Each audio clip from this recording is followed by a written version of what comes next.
Matryoshka. Comment enseigner, comment transmettre, comment faire? Aujourd'hui, face aux défis globaux, qu'ils soient pandémiques, climatiques ou autres, on cherche en fait des issues de secours. Et par le passé, quand on cherchait des issues de secours, qui nous montrait la sortie? Les scientifiques. Globalement, ça a toujours été les scientifiques qui faisaient des découvertes, qui nous ont apporté des solutions. Mais ça, est-ce que c'était uniquement avant? On en est où aujourd'hui? Les scientifiques qui, pendant longtemps, ont associé le futur à la promesse, aujourd'hui, nous disent des choses qui sont à la fois crédibles et pas du tout attractives. Et on ne voit pas complètement les effets du changement climatique qu'ils nous annoncent. On voit les effets dans le présent du changement climatique, mais ça n'a rien à voir avec ce qui est prévu, qui est beaucoup plus grave. Et je pense que c'est ça qui nous empêche de nous projeter. Ça crée un mur sur la psyché qui fait que on n'arrive pas à formuler à propos du futur un projet qui soit à la fois crédible et attractif. Quand il est crédible, il n'est pas attractif.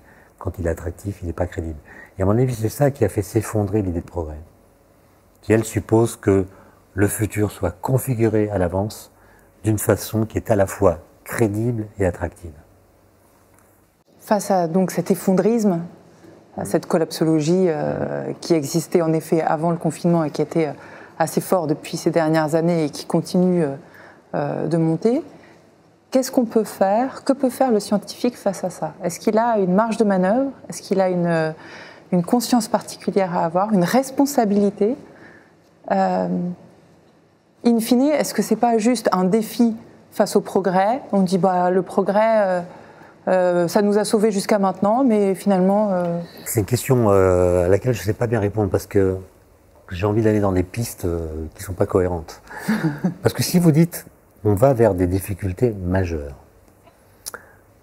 alors ça va être perçu comme une fatalité. Or, vous savez bien que pour qu'un risque soit considéré comme un risque, il faut être capable d'imaginer des mesures permettant de le réduire. Par exemple, on parle d'un risque automobile, depuis qu'on sait qu'en mettant des ronds-points, en limitant la vitesse des voitures, en mettant des ceintures de sécurité, on peut réduire ce risque. Alors la voiture planète Terre, alors. Voilà, alors on se dit, mais c'est tellement énorme le défi, qu'on connaît la solution, mais elle est tellement difficile. Il faut tellement changer nos modes de vie que ça nous met dans ce que Hegel appelait une conscience malheureuse. C'est-à-dire, on sait ce qu'il faut faire, mais on ne peut pas le faire. Est-ce que la conscience est forcément malheureuse? Le fait d'avoir conscience, c'est positif, mais in fine, on ressent le malheur.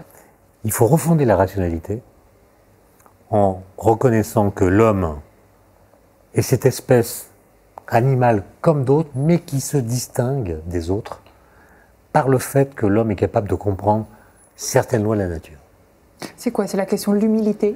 Non, on doit être fier de ça. Moi, je trouve que le fait qu'on ait fait la physique quantique, quand même. Non, mais les autres, ceux qui ne l'ont pas fait. C'est même incroyable. On est capable de comprendre les lois de la nature, ce qui ne fait pas de nous des êtres d'anti-nature, comme on l'a trop longtemps pensé. Et donc, il faut réajuster. Donc, avoir une forme d'orgueil, parce qu'on n'est quand même pas n'importe qui. On n'est pas des bactéries. Que ce soit clair. Que ce soit clair, en tout cas pour ce qui me concerne. Mais on n'est pas des êtres d'anti-nature, parce que des bactéries ou des virus peuvent nous faire beaucoup de mal.